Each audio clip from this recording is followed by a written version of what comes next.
ইতিমধ্যে আমাৰ দেখিছে যে 126টা সমষ্টিৰ ভিতৰত 100টাত কংগ্ৰেছে আমি নিৰ্বাচন খেলিম বুলি কৈছো আৰু বাকিবিলাকত আমি আলোচনা আৰম্ভ হ'ব।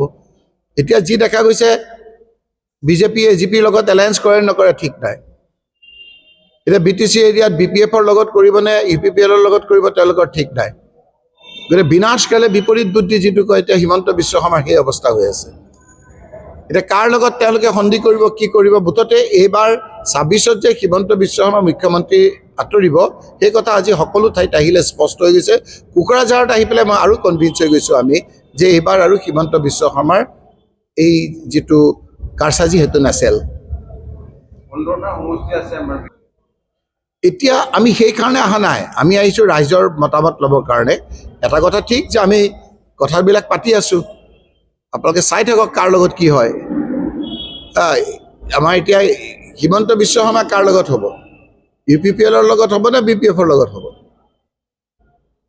তেওঁলোকেতো একো নাই কোৱা। গতিকে আমাৰো আপুনি কথাবিলাক আমি আলোচনা কৰি আছো, সময়ত এই কথাবিলাক আপোনালোকক জনাম। এছাৰত আপোনালোকে চাওক, গোটেই ভাৰতবৰ্ষতে আপুনি পাৰ্টিনিং কথা সুধিছে, গুৰুত্বপূৰ্ণ কথা সুধিছে যে আপোনাৰ গোটেই ভাৰতবৰ্ষত কি কৰিছিলে, SIR বুলি এটা পদ্ধতি কৰি নতুনকৈ নাম সন্নিৱিষ্ট কৰিছিল, য'ত আপোনালোকে হাৰিয়ানাত প্ৰায় 35 লাখ মানুহ সংযোগ কৰিছিল। এটা ঘৰত 500-700 মানুহ সোমাই দিছিল, এটা কেম্পাছত 7,000 মানুহ 70,000 মানুহলৈকে বৃদ্ধি কৰিছিল। অসমৰ ক্ষেত্ৰতো যেতিয়া SIR কৰিব খুজিছিলে আমি কংগ্ৰেছ পাৰ্টীয়ে কৈছিলোঁ যে আমাৰ ইয়াত NRC কৰাৰ সময়ত SIRতকৈ আৰু ডাঙৰ, SIRত যিখিনি কাগজ লাগে তাতকৈ বেছি সকলোৰে গৈ হাৰাশাস্তি কৰি হ'লেও আজি আমাৰ এটা NRC হৈ গ'ল। গতিকে আমাৰ ইয়াত NRC কৰিব নোৱাৰে, কৰিলে আমি আইনৰ আশ্ৰয় ল'ম। এইটো কথা কোৱাৰ পাছত ইলেকশ্যন কমিশ্যন অফ ইণ্ডিয়াই নিজেই ক'লে যে অসমত SIR নহয়। কিন্তু পৰৱৰ্তী কালত দেখা গ'ল যে হিমন্ত বিশ্ব শৰ্মা ডাঙৰীয়াৰ প্ৰৰোচনাতে পৰি নে কিহত পৰি নতুন এটা পদ্ধতি কৰি স্পেচিয়েল ৰিভিজন কৰিলে, যিটো আগতে কেতিয়াও হোৱা নাই।